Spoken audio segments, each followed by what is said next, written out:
할렐루야. 아름다운 가족 여러분 안녕하세요. 오늘도 하나님 말씀 앞에 나오신 우리 성도님들께 감사드립니다. 오늘은 12월 15일 금요일 새벽 예배 하나님 앞에 드리겠습니다. 본문 말씀은 잠언 25장 1절에서 13절입니다. 잠언 25장 1절에서 13절 말씀입니다. 이것도 솔로몬의 잠언이요 유다 왕 히스기야의 신하들이 편집한 것이니라. 이를 숨기는 것은 하나님의 영화요 이를 살피는 것은 왕의 영화니라. 하늘의 높음과 땅의 깊음같이 왕의 마음은 헤아릴 수 없느니라. 은에서 찌꺼기를 제하라. 그리하면 장색에 쓸만한 그릇이 나올 것이요 왕 앞에서 악한 자를 제하라. 그리하면 그의 왕위가 의로 말미암아 견고히 서리라. 왕 앞에서 스스로 높은 채 하지 말며 대인들의 자리에 서지 말라. 이는 사람이 내게 이리로 올라오라고 말하는 것이 내 눈에 보이는 귀인 앞에서 저리로 내려가라고 말하는 것보다 나음이니라. 너는 서둘러 나가서 다투지 말라. 마침내 내가 이웃에게서 욕을 보게 될 때에 내가 어찌할 줄을 알지 못할까 두려우니라. 너는 이웃과 다투거든 변론만 하고 남의 은밀한 일은 누선하지 말라. 듣는 자가 너를 꾸짖을 터이요 또 내게 대한 악평이 내게서 떠나지 아니할까 두려우니라.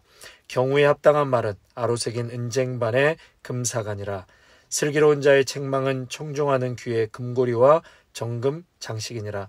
충성된 사자는 그를 보낸 이에게 마치 추수하는 날의 얼음 냉수 같아서 능히 그 주인의 마음을 시원하게 하느니라. 아멘. 오늘 본문 1절의 말씀을 보시면은요, 이것도 솔로몬의 잠언이요 유다 왕 히스기야의 신하들이 편집한 것이다 이렇게 말하고 있죠. 히스기야 왕의 신하들이 편집한 솔로몬의 잠언집이다 라고 말하는 것입니다. 25장부터는 솔로몬의 5번째 모음집이라고 할 수 있습니다. 유다 왕의 왕실에서 많이 읽혀진 그런 잠언 모음집이라고 할 수 있겠습니다. 잠언 25장은 4개의 단락으로 이루어져 있는데요.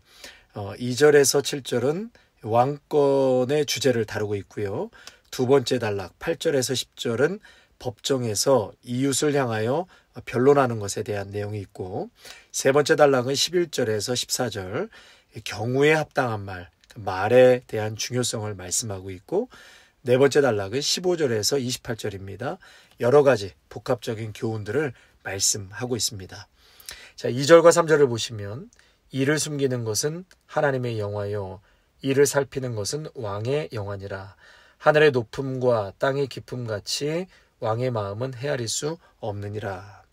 그러니까 하나님과 왕의 존재적인 차이를 지금 말하고 있는 것이죠. 아무리 천하를 호령하는 왕이라 할지라도 왕의 위치가 있고 하나님의 위치가 있는 것이죠. 그래서 2절을 보시면 이를 숨기는 것은 하나님의 영화요 이를 살피는 것은 왕의 영화니라. 여러분, 이 말씀은 하나님은 신비로운 분이시죠. 하나님의 일은 신비하고 감춰져 있다는 것인데, 하나님께서 일부러 그렇게 숨기신 것이 아니라 하나님이 너무나 크고 높고 위대하시기 때문에 우리는 그분의 지혜를 헤아릴 수 없다는 것입니다. 그럼에도 하나님은 우리에게 이 자연 만물을 통하여 숨겨져 있는 일반 계시, 그리고 예수 그리스도를 통한 특별 계시로 하나님의 감춰져 있는 것을 발견할 수 있게 해주셨습니다. 그래서 일반 계시와 특별 계시를 통하여서 하나님의 그 신비한 영역들을 조금씩 그 지혜를 통하여 알아가게 해주셨다는 것이죠. 그래서 여러분, 우리가 성경을 읽고 깊이 묵상하다 보면 사람들이 깜짝 놀랄 만한 지혜를 하나님께서 허락해 주시는 줄로 믿습니다. 여러분 모두에게 지혜가 있으시기를 바라고요. 여러분도 지혜를 사모하신다면 하나님의 말씀을 아침 저녁으로 그렇게 묵상하시다 보면 어느 순간 세상을 바라보고 또 이치를 바라볼 때 통찰력을 하나님이 주시고 또 분별할 수 있는 놀라운 지혜도 허락해 주실 줄로 믿습니다. 자, 그러나 하나님은 이를 숨기는 것은 하나님의 영화인데 이를 살피는 것은 왕의 영화니라. 그러니까 세상적인 왕은 그 역할을 하는 것이 아니라 왕은 일을 살피는 것이 그 역할을 하는 것이죠. 어떤 일을 살피는 것입니까? 백성들의 일을 살피는 것, 이것이 왕의 영광이다라는 것이죠. 여기서 살핀다라는 것은 탐색하다, 탐구하다. 그러니까 왕은 나라를 섬기는 자인데 결국은 백성들을 살피고 국가를 탐색하고 또 그것을 잘 헤아릴 줄 아는 왕이 지혜로운 왕이요 또 영화를 얻게 된다, 이런 얘기가 되겠습니다. 왕의 영광은 결국 백성에게 그 영광과 인정을 받는다. 하늘의 높음과 땅의 깊음 같이 왕의 마음은 헤아릴 수 없느니라. 그만큼 왕의 마음을 헤아릴 수 없다는 것이죠. 나라와 국정을 운영하는 자와 내 작은 비즈니스 운영하는 자와 그 마음의 생각과 깊이와 넓이를 어떻게 비교할 수 있겠습니까? 여러분, 교회도 보면 여러 부서들이 많이 있잖아요. 좀 교회가 규모가 크면 부서들이 많이 있는데 그 부서, 한 부서에만 섬기시는 분들은 오직 그 부서만을 생각할 때가 사실 있습니다. 그래서 목사님, 우리 부서가 정말 중요해요. 제일 중요해요. 예배부가 중요해요. 영성부가 중요해요. 큐티하는 그 모임이 중요해요. 그래서 우리 부서가 가장 중요하기 때문에 광고도 좀 내주시고 강조해 주셔야 합니다. 이런 얘기를 들을 때가 있는데, 여러분, 교회에 한 부서만 있는 게 아니잖아요. 10개, 20개 조직들이 다 있고 각각 한 부서가 다 소중하고 귀한 것입니다. 목회자는 10개의 부서가 있다면 10개의 부서를 다 헤아려야 하고 균형을 맞춰야 하고, 또 교육부 자녀들이 있다면 저 위에 노인사역까지 통합적으로 생각을 해야 하니 그 생각이 단순하지 않은 것이죠. 균형을 맞추고 또 편향되지 않게 사역을 해야 하니 많은 지혜가 필요하고 또 기도가 필요한 것입니다. 저는 이 부교육자 사역만 한 20년을 넘게 했는데요. 그러다가 이 담임 목회를 해보니까 정말 차원이 다르다라는 것을 느끼게 됩니다. 전에는 부교육자 시절에는 저의 생각과 책임이 1에서 5까지였다면 이제는 1에서 10까지 정말 다 생각하고 책임을 져야 하는 위치가 아닌가 싶습니다. 여러분, 왕의 생각, 왕의 마음을 감히 헤아릴 수 없는 것처럼 한 나라의 왕도 그런데 우리를 향한, 우주 만물을 향한 하나님의 마음을 감히 헤아릴 수 있겠습니까? 100분의 1, 1000분의 1도 헤아릴 수 없는 것입니다.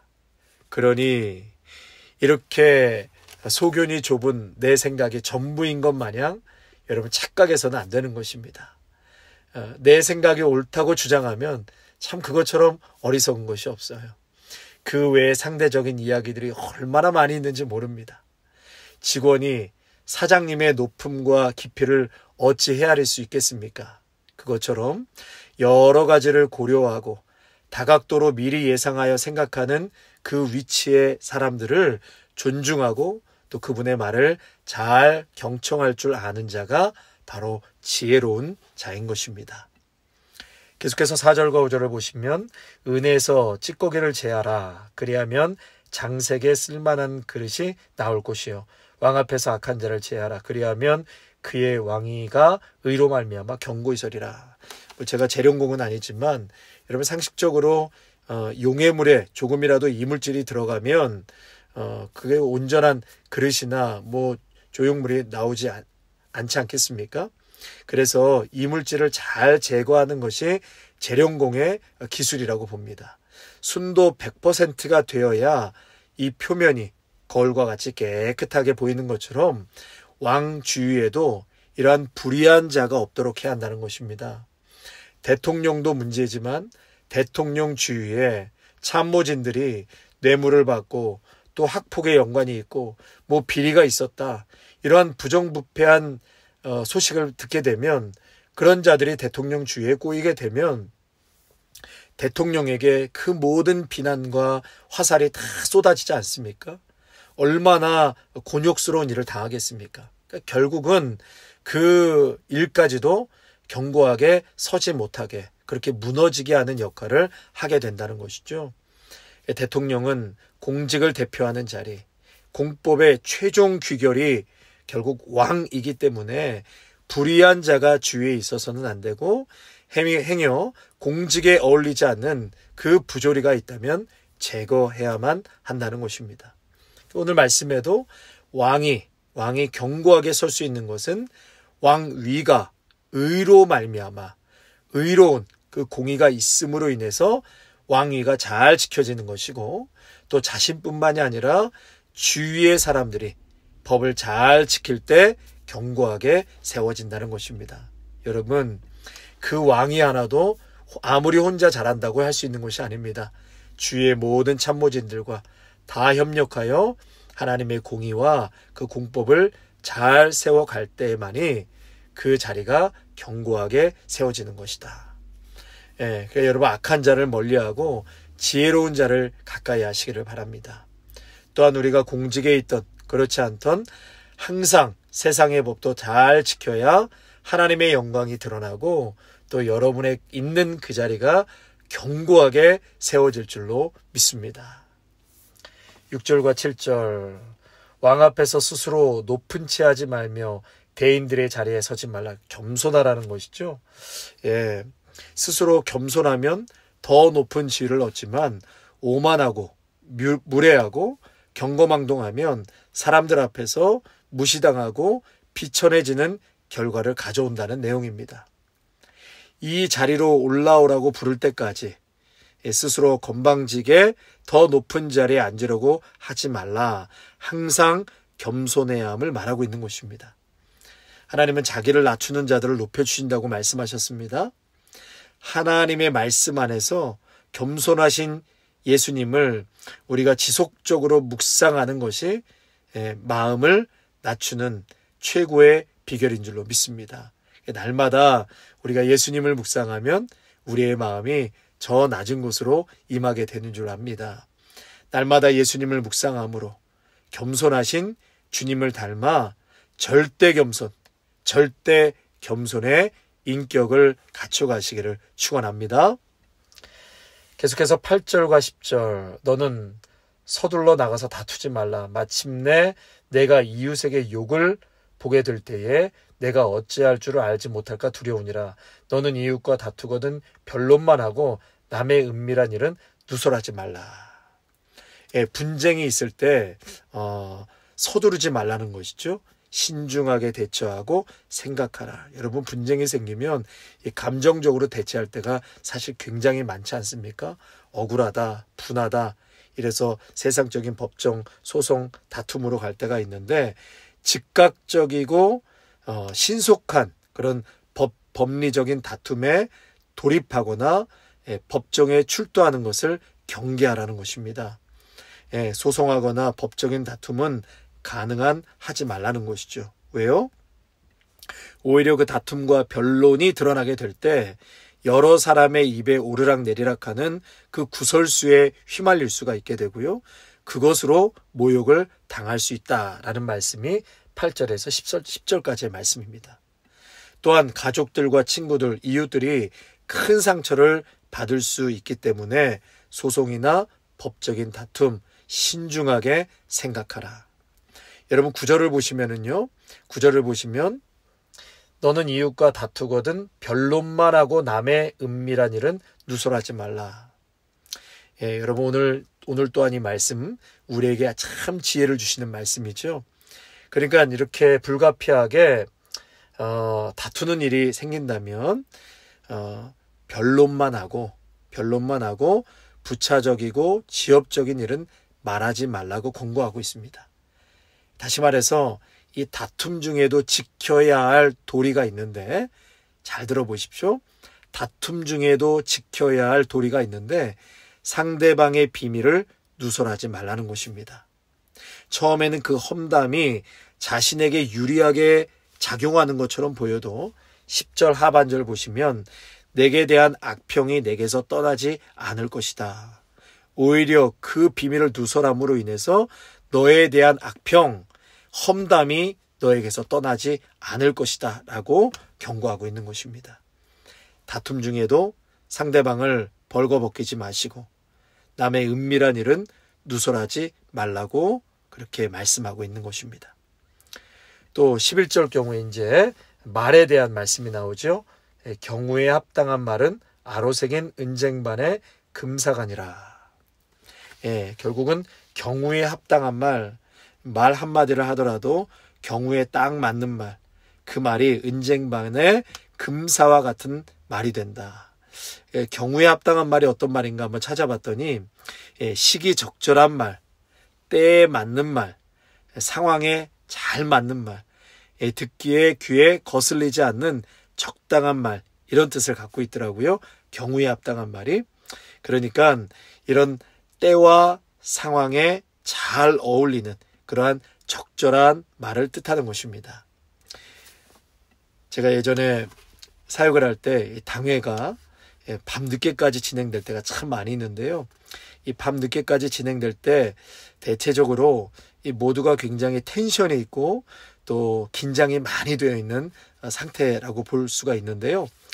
그럴 때 때로는 어느 장로님께서 모두가 공감하고 웃을 수 있는 그러한 적절한 농담 한마디를 딱 던질 때 긴장과 텐션이 확 풀어지면서 모두를 공감하게 하고 또 웃게 하시는 그러한 장로님이 계셨어요. 말 한마디가 참 이렇게 중요하다는 것을 그때 배우게 되었습니다.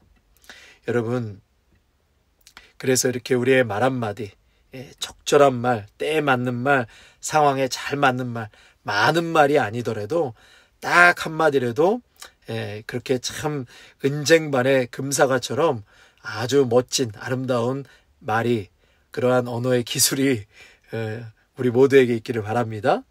또 12절에 보니까 슬기로운 자의 책망은 청종하는 귀의 금고리와 정금 장식이니라. 그러니까 슬기로운 자의 책망이 지혜로운 자에게는 금고리와 정금 장식처럼 참 좋게 잘 받아들인다, 이런 얘기를 하는 것이죠. 그러나 여러분, 반대로 잠언 9장 8절을 보시면은요, 이 지혜로운 꾸짖음, 그 말을 들을 줄 아는 사람은 금고리나 순금 장식과 같지만 잠언 9장 8절에 보면 거만한 자를 책망하지 말라. 교만한 자를 책망하지 말라. 왜 그러냐면 그 꾸짖음이 오히려 그 말로 인해서 너를 미워할까 두려우니라. 그 말로 인해서 너를 미워한다는 것이죠. 지혜 있는 자를 책망하라. 그가 너를 사랑하리라. 여러분, 꾸짖음과 책망도 상대방을 봐가면서 하시기 바랍니다. 13절. 또 충성된 사자는 그를 보낸 이에게 마치 추수하는 날에 얼음 냉수 같아서 능히 그 주인의 마음을 시원하게 하느니라. 제가 한동안 주보에다 이렇게 얼음 냉수와 같아서 이렇게 이미지로 올리기도 했는데요. 참 멋진 그런 표현인 것 같습니다. 추수하는 날에 얼음 냉수와 같아서 그 주인의 마음을 시원케 한다. 그러니까 믿음직한 사람은 주인에게 청량함과 즐거움을 준다는 것이죠. 마음을 시원케 해준다는 것입니다. 주인의 생기를 돋워준다는 것이죠. 여러분, 성령의 9가지 열매 중에 하나가 충성이 있습니다. 예수님의 성품 중에 하나가 충성이 있습니다. 요한계시록에 보면 예수님에 대해서 아멘이시며 충성되고 참된 증인이다 라고 표현했습니다. 예수님은 아멘이시고 충성되고 참된 증인이십니다. 예수님은 하나님이 맡기신 구원의 사명에 죽기까지 충성을 다하셨습니다.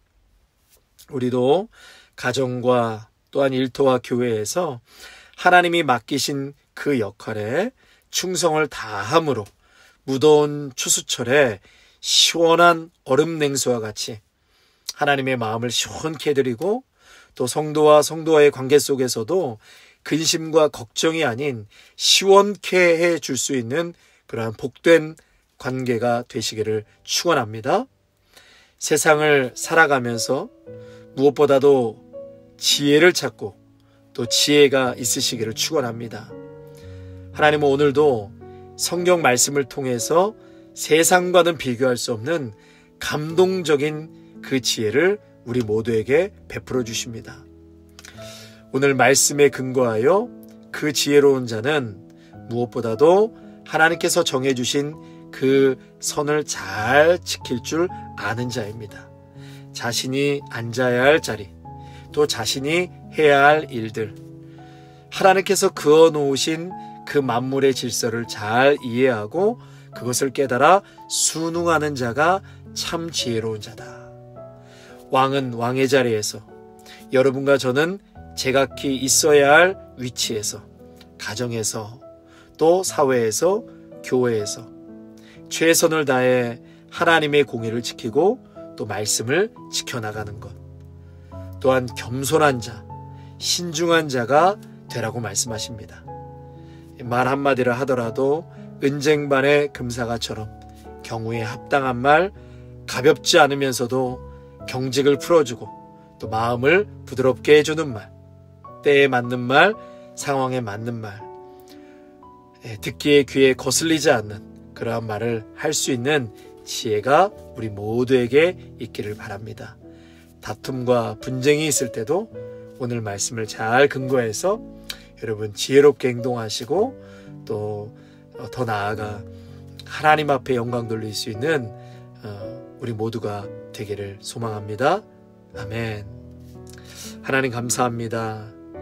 세상에 알 수도 또 깨달을 수도 없는 이 지혜를 우리는 성경을 통해서 이렇게 배워갑니다.